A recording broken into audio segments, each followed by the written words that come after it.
हाय, good morning. आप सभी का स्वागत है। मैं हूं यशोवर्धन और ये प्लेटफॉर्म है हजेल आईएएस अकेडमी का यूट्यूब का प्लेटफॉर्म हजेलाज आईएएस। अभी हम जिस मुद्दे पर चर्चा कर रहे हैं वो लगातार चर्चा में बना हुआ है, कभी बिहार के एसआईआर को लेकर के या फिर कभी कर्नाटका, कभी महाराष्ट्र या हरियाणा में जो विपक्ष की सबसे बड़ी पार्टी है कांग्रेस पार्टी, उसके द्वारा चुनाव आयोग के ऊपर एक आरोप लगाया जा रहा है कि वो वोट की चोरी कर रहे हैं।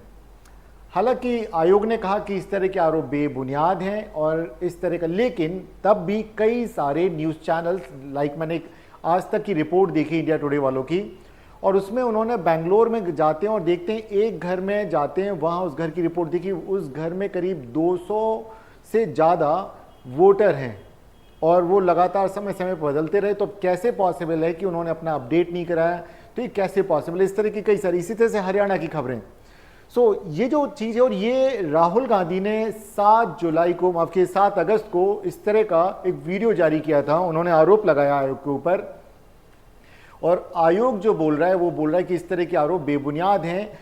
ऐसे में विपक्ष मुख्य चुनाव आयुक्त जो कि वर्तमान में ज्ञानेश कुमार हैं, इन्हें हटाने की प्रक्रिया प्रारंभ करने की बात कह रहा है बार बार।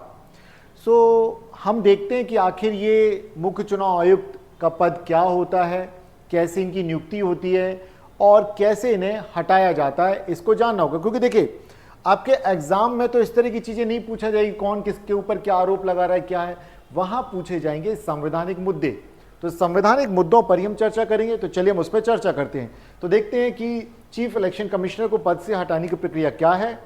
तो इसे समझ लेते हैं जरा कि देखिए क्या होता है कि किसी भी लोकतंत्र में सबसे जरूरी चीज होती है चुनाव, और चुनाव कैसे, जो निष्पक्ष हो। और निष्पक्ष चुनाव तभी पॉसिबल है कि जो चुनाव कराने वाली जो बॉडी हो वो पूरी तरह से दबाव से मुक्त हो। तो भारत के संविधान में अनुच्छेद 324 में प्रावधान किया है चुनाव आयोग का, और उसमें पूरी कोशिश की गई है, इस तरह के प्रावधान जोड़े गए उसमें, जिससे कि चुनाव आयोग और चुनाव आयुक्त पूरी तरह से राजनीतिक दलों से और सरकार के दबाव से मुक्त होकर के काम कर सकें। इसलिए इनकी नियुक्ति की प्रक्रिया में भी इस बात का ध्यान रखा गया है कि यहां पर इस तरह से नियुक्त किया जाए कि विपक्ष और सरकार दोनों की सहभागिता हो। और अगर इन्हें रिमूव करने का प्रोसेस देखा जाए तो वो भी बहुत कठिन है। जिस तरह से सर्वोच्च न्यायालय के न्यायाधीश को हटाने की प्रक्रिया अपनाई जाती है, उसी तरह की प्रक्रिया यहां अपनाई जाती है। हम इसे विस्तार से एक एक करके पॉइंट वाइज देखते हैं। तो चलिए आगे बढ़ते हैं। भारत का लोकतंत्र चुनाव आयोग की स्वतंत्रता और निष्पक्षता पर आधारित है, बिल्कुल सही है। हाल ही में विपक्षी गठबंधन इंडिया के ने मुख्य चुनाव आयुक्त, ये हैं मुख्य चुनाव आयुक्त, ध्यान रखिएगा, ज्ञानेश कुमार के खिलाफ महाभियोग लाने की प्रक्रिया शुरू कर रहे हैं। और ये कौन है? विपक्षी पार्टी, जो सबसे बड़ा विपक्षी दल है उसके, ये लोकसभा में लीडर ऑफ अपोजिशन है राहुल गांधी, और ये हैं ज्ञानेश कुमार। अब यहां पर राहुल गांधी ने चुनाव आयोग पर एक आरोप लगाया कि उन्होंने वोट चोरी की है और वो राजनीतिक रूप से वे बयानबाजी कर रहे हैं। उनका सीधी सी बात है, विपक्ष है तो बोलेगा बीजेपी के फेवर में काम कर रहे हैं, तो ऐसा ही होगा। और आयोग ने इन आरोपों को खारिज कर दिया, और आयोग ने साफ कहा कि राहुल गांधी ने जो आरोप लगाए इसका एफिडेविट वो साइन करके दे दें हमें, तब हम जांच करेंगे। तो जांच तब करेंगे, ये बात थोड़ी सी समझ में नहीं आती। मतलब अगर निष्पक्षता की बात करें, क्योंकि कोई भी अगर आरोप लगा रहा है तो ये देखना होता है कि लगा कौन रहा है। तो लीडर ऑफ अपोजिशन इस तरह का लगा रहा है, और कई सारे न्यूज चैनल्स ने जाकर के, जब फील्ड में जाकर के रिसर्च किया, तो कई सारी बातें जो राहुल गांधी बोल रहे हैं वे सही निकली। तो चलिए अब यहां जो भी मुद्दा हो, हम यहां पे बात करेंगे कि चुनाव आयुक्त जो होते हैं, मुख्य चुनाव आयुक्त की नियुक्ति कैसे की जाती है और उन्हें पद से हटाने की प्रक्रिया क्या होती है, और कौन से आर्टिकल या अनुच्छेद इससे संविधान के इससे संबंधित हैं। तो संवैधानिक आधार अगर देखें तो संविधान का अनुच्छेद 324 आर्टिकल चुनाव आयोग की स्थापना और कार्यप्रणाली से संबंधित। तो एक प्रश्न तो आपका सीधा सीधा यहाँ पे बनना है कि कौन सा अनुच्छेद संबंधित है, तो आर्टिकल 324 संबंधित है। फिर आता है कि चयन समिति जो होती है, जो सिलेक्ट करने के लिए जो कमेटी होती है, उसमें कौन कौन होता है। तो 2023 के पहले व्यवस्था कुछ और थी, 2023 में इस व्यवस्था में बदलाव लाया गया। अब हुआ ये कि प्रधानमंत्री होते हैं, लोकसभा में विपक्ष के नेता या लोकसभा में जो सबसे बड़ा विपक्षी पार्टी है उसके नेता होते हैं, और एक केंद्रीय मंत्रिपरिषद का एक सदस्य होता है। तो इसे देख करके तो बहुत आसानी से समझा जा सकता है कि यहाँ पे अगर प्रधानमंत्री और सरकार का मंत्रिपरिषद का कोई सदस्य है तो जब भी इलेक्ट करेंगे तो भाई विपक्ष के नेता की आवाज़ तो वैसे ही कम हो जाएगी, क्योंकि बहुमत के आधार पर 2 वोट एक वहाँ पड़ेंगे और 1 वोट की फिर वैल्यू अपने आप कम हो जाएगी। अब ये जो उम्मीदवार हैं ये कहाँ से आते हैं इस बात को समझना होगा।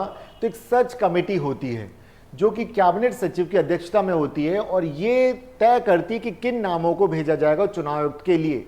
अब वो भेजती तो अब भाई किन को भेजा जाएगा, तो पात्रता देख लेते कौन लोग ऐसे हैं जो एलिजिबल हैं। कम से कम सेक्रेटरी स्तर के अधिकारी, सचिव स्तर के अधिकारी होने चाहिए जिन्हें चुनाव प्रबंधन, चुनाव कार्यों का पहले अनुभव हो।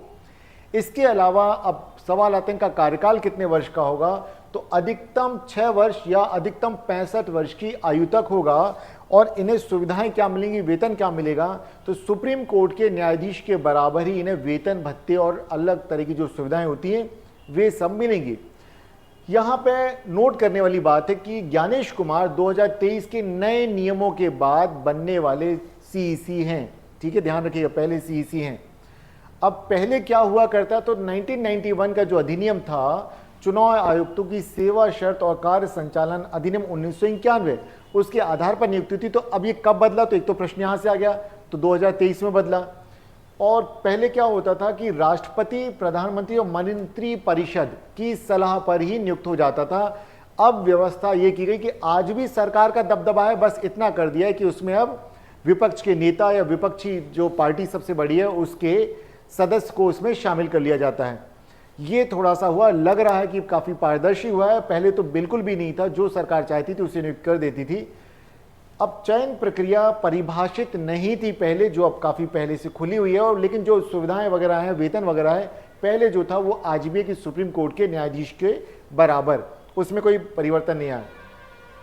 अब बड़ी बात आती कि आखिर हटाने की प्रक्रिया क्या है, तो उसे समझ लेते हैं कि इसे हटाना आसान नहीं है। वही प्रक्रिया अपनाई जाती जिस तरह से कि सुप्रीम कोर्ट के किसी जज को रिमूव करना हो या हाई कोर्ट के किसी जज को रिमूव करने का जो प्रोसेस होता है वो होता है। और वर्तमान में एक हाई कोर्ट के जज, जो इलाहाबाद हाई कोर्ट के एक जज हैं, जस्टिस यशवंत वर्मा को हटाने की प्रक्रिया भी चल रही है। तो आप जान सकते हैं कि इस तरह की क्या प्रक्रिया, और इस पर ऑलरेडी हम एक वीडियो पहले बना चुके हैं, वो हमारे चैनल पर डाला हुआ, तो आप वहाँ से देख सकते हैं। और उसका लिंक मैं डिस्क्रिप्शन बॉक्स में कह दूंगा हमारी टेक्निकल टीम को, तो वहाँ से आप देख लेंगे। अब संवैधानिक आधार अगर हम यहाँ देखें तो आर्टिकल 324 का क्लॉज 5 चीफ इलेक्शन कमिश्नर को केवल उसी प्रक्रिया से हटाया जा सकता है जैसे कि सुप्रीम कोर्ट के न्यायाधीश को। तो किस आर्टिकल में, कौन से सब क्लॉज में, इस बात को ध्यान रखना है। फिर आता है आर्टिकल 124 का क्लॉज 4, हटाने का आधार क्या है, दुर्व्यवहार या अक्षमता ही हो सकता। और ये कहाँ से आया, सुप्रीम कोर्ट में, क्योंकि बोला कि सुप्रीम कोर्ट के न्यायाधीश को हटाने का जो आधार है वही होगा, वही प्रक्रिया होगी। अब प्रक्रिया को देख लेते हैं। तो संसद के किसी भी सदन में प्रस्ताव लाया जा सकता है, चाहे लोकसभा या राज्यसभा। अगर लोकसभा में लाया जाएगा तो कम से कम 100 सदस्यों के हस्ताक्षर वाली जो प्रक्रिया है वो होगी, और राज्यसभा में लाया जाएगा तो वहाँ कम से कम 50 सदस्यों के हस्ताक्षर कराए जाएंगे। और ये वर्तमान में भी कहाँ चल रहा है, मैंने बताया जस्टिस यशवंत वर्मा को इम्पीचमेंट के लिए प्रोसेस जो चल रहा है, तो वहाँ पर चर्चा काफ़ी चल रही है। अब प्रस्ताव में स्पष्ट रूप से दुर्व्यवहार या अक्षमता का आरोप होना चाहिए कि क्यों हटाया जा रहा है, और आरोपों की जांच करने के लिए कमेटी बनाई जाएगी। और जब कमेटी जांच कर लेगी, आरोप सिद्ध हो जाते तो एक प्रस्ताव पारित किया जाए, और दोनों सदनों के द्वारा पृथक पृथक 2/3 बहुमत से पास होना ही आवश्यक है। और जब पास हो जाएगा तो दोनों सदनों से पास होने के बाद राष्ट्रपति उस पर आदेश पर हस्ताक्षर करेंगे, और उस समय से उन्हें बाहर मान लिया जाएगा। अब अगर यहाँ पे बात करें तो क्या किसी दूसरा मुख्य चुनाव आयुक्त के अलावा अन्य जो आयुक्त हैं उन्हें हटाने के लिए क्या करना होगा, तो उसे समझ लेते हैं। किसी अन्य चुनाव आयुक्त या क्षेत्रीय आयुक्त को केवल मुख्य चुनाव आयुक्त की सिफारिश पर ही हटाया जा सकता है, बाकी उसे हटाया भी नहीं जा सकता है। अब बड़ा सवाल आता है, ये दुर्व्यवहार या अक्षमता क्या है, इसे भी एक्सप्लेन कर दें। तो भ्रष्ट आचरण, पद का दुरुपयोग, पद की गरिमा के विपरीत आचरण या कर्तव्यों के निर्वहन में विफलता। सुप्रीम कोर्ट ने भी समय समय पर इसमें काफ़ी चीज़ें जोड़ी हैं। और सुप्रीम कोर्ट का अगर हम देखा जाए एक दृष्टिकोण की क्या होना चाहिए, तो वे कहते हैं चुनाव आयुक्तों की स्वतंत्रता भी आवश्यक है, तो इसलिए समझना होगा। और हटाने की प्रक्रिया, देखिए उन्होंने कहा कि भाई देखो हटाने की प्रक्रिया के लिए क्या करना होगा, अगर उसे बदलना है तो संविधान में संशोधन आवश्यक होगा। बाकी जो है स्थापित तो वही प्रक्रिया चलती रहेगी। अगर कुछ है क्योंकि ताकि उनकी स्वतंत्रता बनी रहे तो वहां पर वे इसे और कठिन बनाने की बात करते हैं। अब आपके एग्जाम्स के दृष्टिकोण से देखें तो किन मुद्दों पर हमें ज्यादा ध्यान देना है, तो प्रीलिम्स की अगर हम बात करें तो आर्टिकल 324, आर्टिकल 124 का क्लॉज 4, नियुक्ति व हटाने की प्रक्रिया जानिए, और 2023 का जो अधिनियम है और 1991 का जो एक्ट है, इन दोनों का क्या फर्क है तो हमने ऑलरेडी हमारे नोट्स में आपको मिलेगा। कार्यकाल कितना है और कौन एलिजिबल है, तो पात्रता क्या है इस बात को समझना है।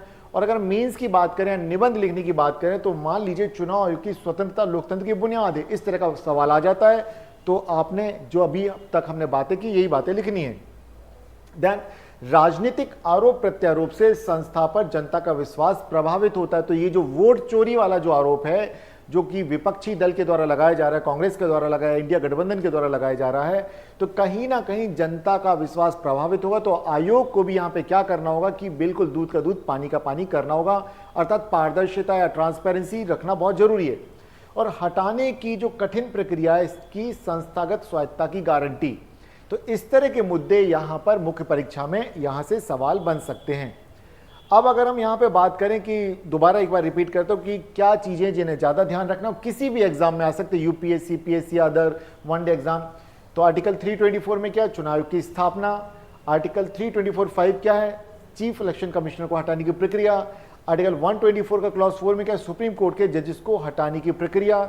और मुख्य चुनाव आयुक्त को सुप्रीम कोर्ट जज के समान दर्जा व सुविधाएं दी जाती हैं। इस तरह के प्रश्न पूर्व वर्षों में भी आए हैं, तो आप PYQs अगर देखेंगे तो वहां भी आपको इसी तरह के मिलेंगे। तो आप ध्यान रखें, इस मुद्दे का राजनीतिकरण तो बहुत हो रहा है, लेकिन जब बात आती है कि आपकी परीक्षा के दृष्टिकोण से क्या ज़्यादा जरूरी है, तो वो है उस प्रक्रिया को जानना, वो उस आर्टिकल्स को जानना, कहाँ से इनकी नियुक्ति की जाती है, कहाँ से इनको हटाया जाता है, इस बात को ध्यान रखो। यहाँ पे कहीं पर भी इम्पीचमेंट वर्ड या महाभियोग वर्ड इस्तेमाल नहीं किया गया संविधान में, लेकिन आम बोलचाल में या अखबारों में आप इस भाषा का इस्तेमाल होते हुए देखेंगे। तो दोस्तों मैं उम्मीद करता हूं कि आज जो आपके समक्ष जो मुद्दा रखा उसको आप समझ पाए होंगे, और आप दोबारा भी इसे देख सकते हैं।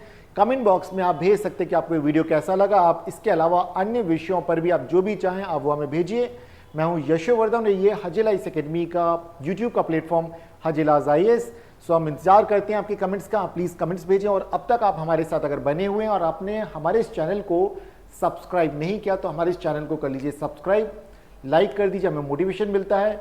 और अपने दोस्तों के साथ भी इसको शेयर कर दीजिए और बेल बटन जरूर दबा दीजिएगा ताकि हमारे जो नए वीडियोज़ हैं उनका नोटिफिकेशन आप तक पहुंचता रहे। तो दोस्तों फिर मिलते हैं हम नए विषय के साथ अगले वीडियो में, तब तक आप लगातार अपनी तैयारी जारी रखें। नमस्कार दोस्तों।